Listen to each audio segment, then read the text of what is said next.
Happy birthday to you.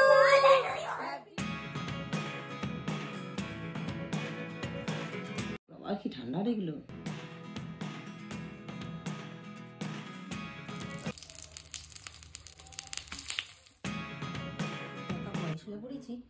না happy birthday to you. ভালো দিয়েছে এটা। দাঁড়া।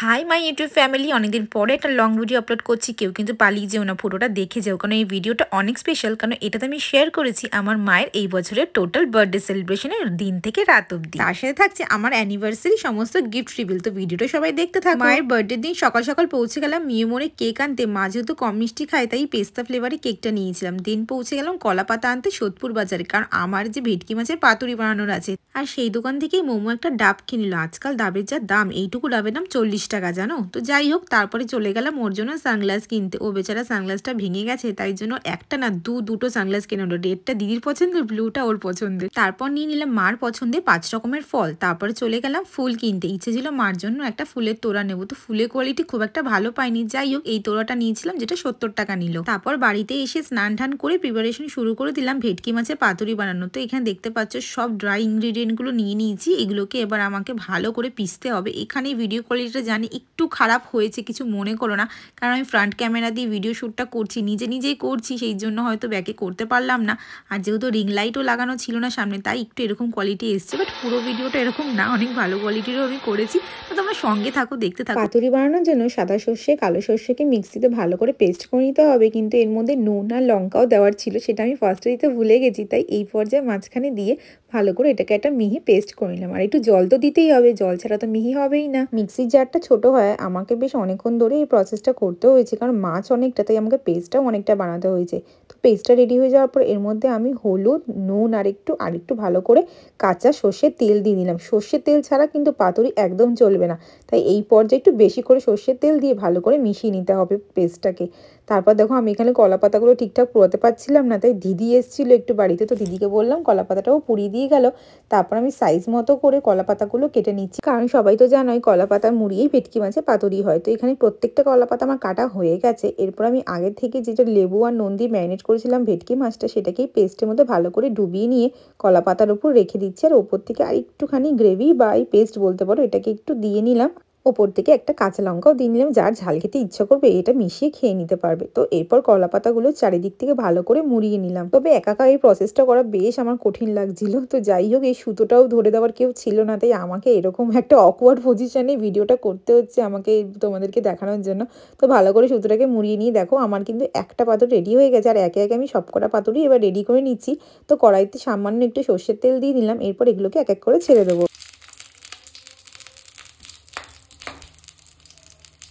রান্নাতে কোনো কিছু ভাজার সময় এই কড়মড়ে আওয়াজটা শুনতে কিন্তু আমার ভীষণ ভালো লাগে, তাই ভাবলাম তোমাদেরকে একটু শুনিয়ে দিই। এরপর একটা ঢাকনা দিয়ে আমি ওপরটাকে ঢেকে নিয়েছি, গ্যাসটাকে একদম হালকা করে রেখেছি। আর এগুলোকে মোটামুটি 10-15 মিনিট একটু উল্টো পাল্টে ভেজে নিলে এইগুলো কিন্তু একদম পারফেক্টলি রেডি হয়ে যায়। রান্না করতে করতে আমার বেশ রাতই হয়ে গেছিলো। ততক্ষণে সমর এসে গেছিলো অফিস থেকে, আর ও নিয়েছিল সুন্দর দেখতে অরেঞ্জগুলো আর আমার ফেভারিট নিমকি ভাজা। তারপর শুরু করে দিল সুন্দর করে একটা ব্যাকগ্রাউন্ড ডেকোরেশন। তো এটা ছিল সেই দিনে আমার লুক, একদমই কিছুই সাজেনি, শুধুমাত্র টি শার্টটা নিউ পরেছিলাম, তাই তোমাদেরকে একটু দেখিয়ে দিলাম। তো যাই হোক, এরপর কিন্তু ডেকোরেশনে আরো যেগুলো বাকি ছিল সেগুলো সব কমপ্লিট করছিলাম। তো আর এই হলো ফাইনাল আউটকাম, কেমন হয়েছে জানিও। তো এরপর চলে গেলাম সব থেকে কঠিন কাজ, মানে হচ্ছে মাকে রেডি করতে। কঠিন কাজ বলার কারণ হচ্ছে মা তো একদমই সাজতেই চায় না, নিজের অকেশনের জন্য তো একদমই না। তো ধরে বেঁধে মাকে সাজাতে বসলাম, আর মা কি বলছে দেখো। কি ঠান্ডা লাগলো শুনলে তো, এখানে মাকে সাজাতে বসেছি আর মার লাগছে ক্রিমটা ঠান্ডা। তো যাই হোক, মাকে হালকার মধ্যে একটু টাচ আপ করলাম। ওই একটু ক্রিম, একটুখানি কম্প্যাক্ট, একটু লিপস্টিক, টিপ, এগুলোই পরিয়েছিলাম, আর কিছু অর্নামেন্টস। আমি মেকআপ আর্টিস্ট হয়েও আমার নিজের মাকে সাজিয়ে তোলা আমার পক্ষে সম্ভব হয় না, কারণ মেকআপের প্রতি মায়ের বিগ নো। আমি না টিপ ব্যাকা পড়ে শুয়ে পড়েছি না। করো মা অফিস থেকে আসার পথে এই গোলাপ ফুলগুলো এনেছিল। মাকে বললাম তোমার শাড়ির সাথে খুব ম্যাচ করছে এগুলো, তাই জোর করে মাকে লাগিয়ে দিলাম। তারপর কানের হার এগুলো পরিয়ে দিচ্ছিলাম। এই ধরনের গয়না পরানোর ভিডিও তো হরদম ব্রাইডদের সাথে নিয়ে থাকি, কিন্তু আজকে মার সাথে নিতে পেরে অনেক আনন্দ পাচ্ছি। আর লাস্ট বার নট দ্য লিস্ট, দেখো মাকে সমর ঘড়ি পরিয়ে দিচ্ছিল। কে বলেছে জামাই ছেলে হতে পারে না, এই তো ভালোবাসা। কিন্তু আনফর্চুনেটলি মা ঘড়িটা পরতে পারেনি, কারণ সাইজটা অ্যাডজাস্ট হয়নি।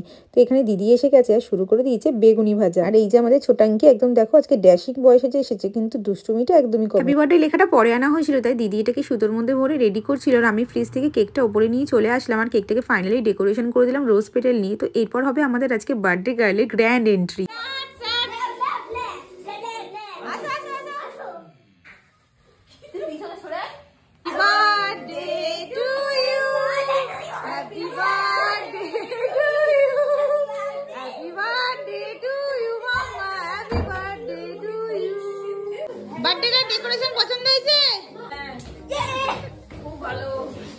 এই হচ্ছে মায়ের ফাইনাল লুক। কেমন লাগছে মিষ্টি মাকে সবাই জানিও।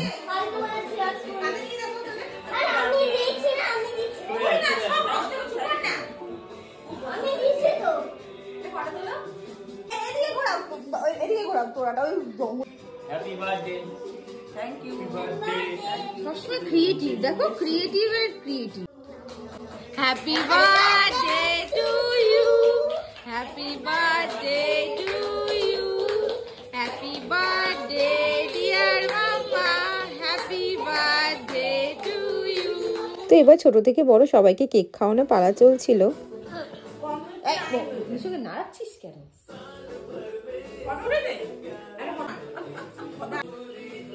যেহেতু টেকনিকটা বুঝে, হ্যাঁ হ্যাঁ ঠিক আছে।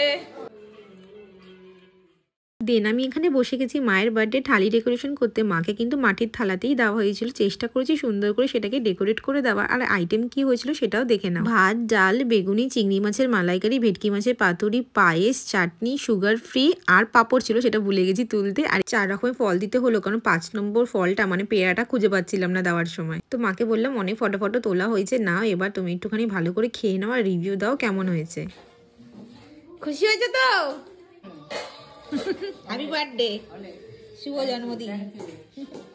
ব্যাকগ্রাউন্ডে মায়ের পছন্দের বাংলা গানগুলো চলছিল। আমি জানি না এর জন্য কপিরাইট খাবো কিনা, বাট এগুলোকে আমি আর কাটতে পারলাম না। তারপর এখানে সবাই মিলে ভুড়িভোজ করতে বসে গেছিলাম, কারণ অনেকটা রাত হয়ে গেছিল। মার অফিস থেকে আসার পর আমরা শুরু করেছিলাম সবকিছু, আর তখন বাজে প্রায় রাত্রি 12:30। সবাই মিলে হাত লাগিয়ে জলদি করে খেয়ে নিলাম। এরপর যে দারুণ দারুণ আইটেমগুলো হয়েছিল সেগুলো তোমাদেরকে একবার দেখিয়ে দিই। তো এই দেখো চিংড়ি মাছের মালাইকারিটা কি দারুণ দেখতে হয়েছে আর টেস্টিও হয়েছিল, এটা দিদি বানিয়েছিল। আর এই যে আমার সেই ভেটকি মাছের পাতুরি, এটা ফাইনাল রেজাল্ট তোমাদের সাথে এখন শেয়ার করছি। দেখতে কিন্তু জম্পেস ডিলিশিয়াস হয়েছিল আর সবাই বলেছিল ভালোই হয়েছে, শুধু নুনটা একটু কম হয়েছিল। যাই হোক, তো এটা হচ্ছে ফাইনাল রেজাল্ট। তারপরে খেয়ে নিলাম মিষ্টি। ভাবছিলাম ব্লগটা এখানেই এন্ড করবো, কিন্তু এখানে এন্ড করতে পারলাম না, কারণ রাতের 1টা বাজতে যায়। তখন সবার মনে পড়লো তোর অ্যানিভার্সারি গিফটগুলো এখনো খুলিসনি, 1 মাস হতে চললো।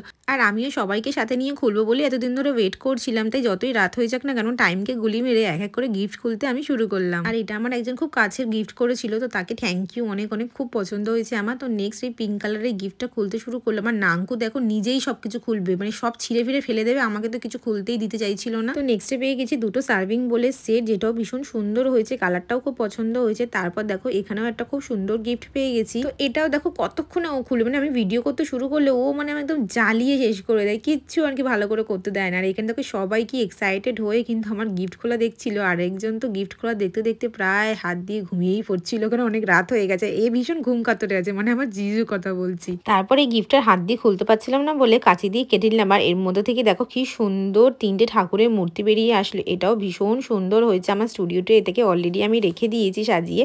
তারপর দেখো এই নীল রঙের প্লাস্টিকটা খুলছিলাম, জানো তো গিফট ভেতরে কি আছে তার থেকেও বেশি আমি এক্সাইটেড থাকি এই রং বেরঙের কাগজগুলো বা প্লাস্টিক মানে র্যাপগুলো দেখে। তো এরপর যে গিফটটা বেরোলো সেটা ছিল বিশাল ভারী, আর কিছুটা আমি আন্দাজ করতেও পেরেছিলাম এর মধ্যে কি আছে। সত্যি সত্যি ভীষণ সুন্দর একটা ফ্লাওয়ার ভাস ছিল এর মধ্যে।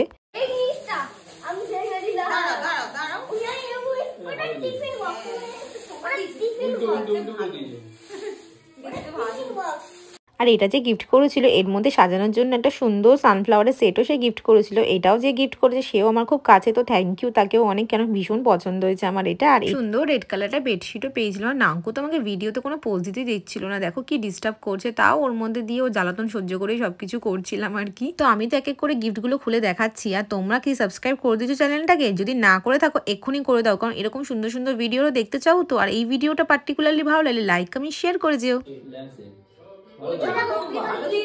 সব গিফট খুলে গুছানোর পর হঠাৎ করে মনে পড়লো আরে আরেকটা গিফটটা খোলা বাকি আছে। তো তড়িঘড়ি করে এই গোল্ডেন কালারের প্যাকেটে গিফটটা খুললাম। আমার ভীষণ সুন্দর একটা পিঙ্ক কালারের স্টোল পেরিয়ে এলো। স্টোলটা কি সুন্দর লাগছে তাই না?